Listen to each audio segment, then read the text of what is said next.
we made an application to court. The documents that has only been made available by Alexander Forbes was not given to us, because what they said at the time was that through the Pope Act, they are not going to give us a document. But what they said at the time was that they have been nominated, the money belongs to them. So, my lord, if you look at 37C does not deal with Part B, because 37C is clearly indicating that the moment the court rules, then the tracing of dependents will then be attended to. So based on that, Part B, it does not have an influence here, because Part B will mainly deal with the estate. Part B will concentrate on the estate, but Part A, which is today, will deal with the issues that deals with the day-to-day maintenance of the people that are dependent. So we are saying to this honorable court, we are praying to this honorable court that the moment the court rules today, it interdicts the money. Then the work starts, because the work starts by tracing the dependents. And when it starts tracing the dependent, it will then determine how much is going to be paid, because that issue of 140,000 and the issue of 127,000, the court has already raised that in the last sitting. And we have responded in the transcript which we have attached. We have responded to say we are with the court.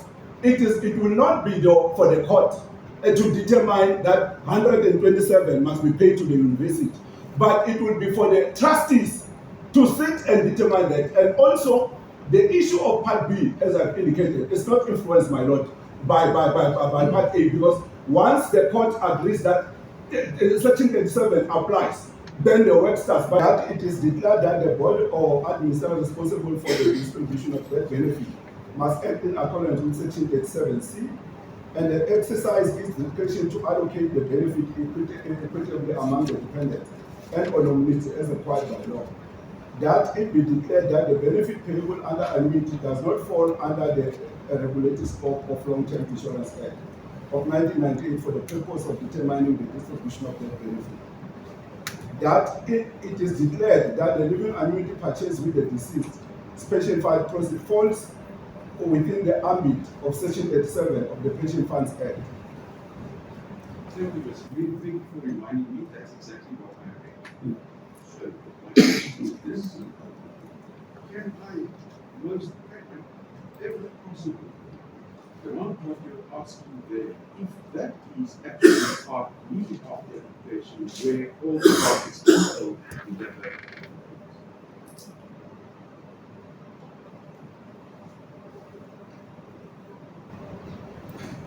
My lord, the main issue here, which will satisfy us of all the pairs, it is an interim. What we are here, which was prayer 2 in the main. What we are here is that what made us to rush spring, and all of us together with the respondents agree that there's a need to approach the court through Section 34. Is that the money must be interdicted from leaving Alexander Forbes to Momentum, which already that money was disinvested. And if you look at Alexander Forbes, even today in their reply affidavit, they say they have got no any other alternative but to pay the money. In other words, if we leave this court today, with the court not having granted the interdict, then the money is with Alexander Forbes. I've got that. So that is the point. But you know that it is important to determine what this product was, and that falls under Part B more than under Part A. And how can this court then order payment of 127,000 and 40,000 per month if that will ultimately perhaps be the duty of the trustees? How can I observe the responsibilities of the trustees and perhaps benefit one beneficiary over the other just by My lord, that has been addressed by our prayers of 37C. The prayers of 37C says the money will remain at Alexander Forbes Forbes, and it is money that belongs to dependents. Because if you look at the document that we have now, which we did not have, as I've indicated, my lord, which I will then also ask, obviously, the court to come to our assistance. Is that we have submitted whatever we have to submit it. We still submit it to this honorable court that the ruling of the court that there is contradiction within the document, the police document, and the nomination form of Alexander Forbes still stands. It has not been addressed. And further, that the issue of the form in substance, AFRIS LA certificate expressly refers to a retirement fund income solution, living annuity fund, with fund registration number. By using the pension fund terminology and presenting itself as a fund, the product assumes the character of pension provident fund, a benefit, not a pure insurance policy. Courts look into the substance and the purpose of the product, not merely its label, as illustrated in S versus BBL in 1978, stroke 2 SP 140T.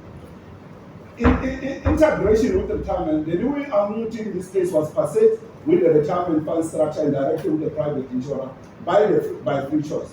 If the proceeds came from retirement savings regulated by Pension Funds Act, then the obligations under Section 87C should remain applicable and safeguard independence. It is on that submission that, my lord, even if the deputy president was of the view that he wanted to exclude his children, the law, Section 36 limitation clause doesn't allow him.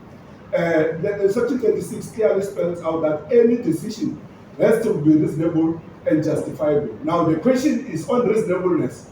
Was he reasonable enough to exclude his kids? The answer will say no. Was he justifiable in doing so? The answer will say no. Because the dependents are here, they are alive, and the court remains the guardian to ensure that those dependents and even grandchildren, it extends to that. The law has ruled in favor even of grandchildren. Thank you, Mr. Green. Contentious is labeled debt preservation funds. But what I was trying to submit, if you would allow me, is that if you look at the table, preservation funds appear under registered retirement funds. They're released, the custodian is a registered retirement fund. There are 4 such funds, and I've named them in the explanatory affidavit. The intention of the general terms, whilst idea words are not necessarily canonically written, was some of the funds invested in those 4 authorized pensions? Absolutely not. It's a general, it's general set of terms that are placed for all of the funds in the set. The idea is for a client, as would have been advised when someone at all times had an advisor, Mr. Mabuza, as the has said. He was then well reading the policy that if the document will turn off document that contains general terms for all of the products that are applicable to Alexander Forbes, that retirement funds can only refer to those that are administered by a registered retirement plan. The product that Mr. Mabuza had taken was, in fact, under a long-term insurance scheme on the far right. It would be the first one appearing under that portion of the table. It is the AF retirement income solution with an annuity. He would know this in consultation with the advisor that he would have had at Alexander Forbes, that his particular product is a long-term insurance product, and therefore any term that deals generally with retirement funds or preservation funds, as appears there, was not referred to the contract that he has taken. His is a contractual arrangement, it's an investment product, whereas that section, that portion that is labeled retirement funds, actually deals with retirement funds as would be, well, not defined, but set out in the table above. And so it's the key options to understand where your product is and which term to apply to. I submit that in relation to Mr. Mabuza's product, which was the AFRIS living annuity, there isn't a general term that is applicable to him because all of the terms that are applicable to that contract are fully contained in the policy document that is attached at AFR. So there was no ambiguity that we were raising with him, and as we did a conversation we had and advice we received from his financial advisor. So we submit because of that amount of expenditure that there isn't an ambiguity, certainly not one that would have arisen in the mind of the deceased. People don't care about this. And to the extent that there are clear terms in Annexure AF1, which is a policy document, the terms that specifically speak about what should happen in the death of the client are contained at clause 8 of that document, and not in the general terms that are contained. This is just the monthly statement, not monthly, sorry, received from time to time, and not explained what his said, and he would have understood that he need only refer to the general terms at the bottom of the key insofar as they refer to his part, which they did not. Pending finalization of Part B of this application.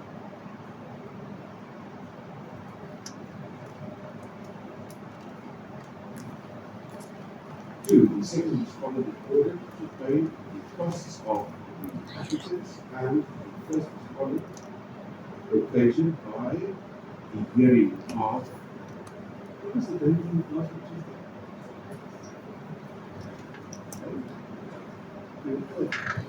23 September 2025. 3. The parties are hereby directed to approach the register of this court for purposes of managing Part B of the application and do so for 69 hours on 15 October 2025. That is the it. There are two issues that I want to address before we proceed. One is I want to thank counsel. It was a privilege to engage with you and to deal with the law and also to use the facts. I want to, as not part of this judgment is finished, I want to ask the Mabuza family to settle your dispute. We have seen so many of these kinds of disputes in courts. You know, I always ask what would the layperson do if that layperson was still alive and was working? And my concern is this, that the company that takes on an investment of 44.7 million, well knowing that this money is important money. First of all, it's a lot of money. And secondly, lots of people depend on what happened when happened to them. Then comes the court and they see they have been served with papers. They see that there is now a dispute. And they should have perceived that this dispute, because it's crystallized in the papers, concerns what is this now? Is it pension or is it a forest? They decided to come to court and say they abide the court's decision. I don't think that is a great manner to have done it. It is as if you cause problems and then you want to turn away and leave the problems to be resolved. In my mind, Alexander Forbes, with respect to them, much earlier seen to be a problem and given an explanation instead of coming here and saying they abide the decision. If you take the responsibility of managing so much money, giving advice to people, I think you have more to do than when there is just a dispute and just come to court and say, I have nothing to say. Therefore, I think that it's warranted that Alexander Forbes will pay the costs of last week, Tuesday.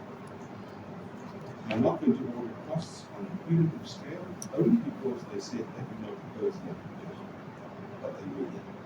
So I'm going to grant costs against Alexander Forbes and after the parties. In the premises, this is the order to make.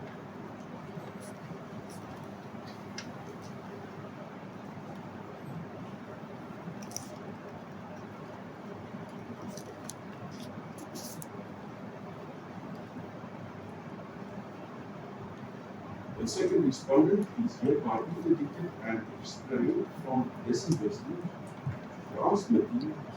transferring or paying out any portion of the Alexander Forbes Retirement Income Solution as Living Annuity Fund registration number 1994/000-595/06 with investment portfolio of this investment number RIS04842LA of the late Mr. David Mabuza. What will the late business? The only thing that remains after all of this happens is scars between family members that never heal or take very long to heal. So my request is, please see how you can settle this dispute. Because courts are there to settle disputes, but there's always a winner and a loser. No court case, exceptional cases perhaps, has two winners. One loses, one wins. So please settle this. The next thing is I want to thank the staff and my colleagues and all the attendees of the Mpumalanga High Court. My term as being an acting judge ends today, 30 September 2025. It ends because I have been recommended as a permanent judge already in 2021. But there are parties that are challenging that decision of the Judicial Services Commission. That decision is taken on review. That review was had by the High Court in Johannesburg and the review application was dismissed. But those parties decided to approach the Supreme Court. I am therefore thankful to everybody, every attorney that appeared before me, every counsel, that we could engage. So it has been a privilege for me to serve the people's of Mpumalanga. And in many cases also people of a wider location, because many disputes arise in Mpumalanga, but the parties that are interested in these all over the country. It was indeed a great privilege. Thank you so much for the time I had to serve. Thank you all. I am happy with today's judgment. We'll see at least the money put to still. Because the rushing it was going to cause a whole lot of mistakes, even if not getting to the right people. And if really where people can fake documents, things like that, just to rush to it. So when it is put to still, it gives the Alexandra time to investigate properly and truly identify all the dependents of David Mabuza. The judge requested that it's almost like a suggestion. We take it. Remember, us being African, that's where we start on this. So now you can see that we have failed the first step of our Africanism of and sort them out. We see. We will try to go back. I think England we are both ex-wife and it's almost people that are not part of the family that we need to resolve with, So I think to end up say because if as family involving who already brings that arrogant thing, and things like that. But we will try and see, maybe this time we'll see, can we find a certain solution without going this way.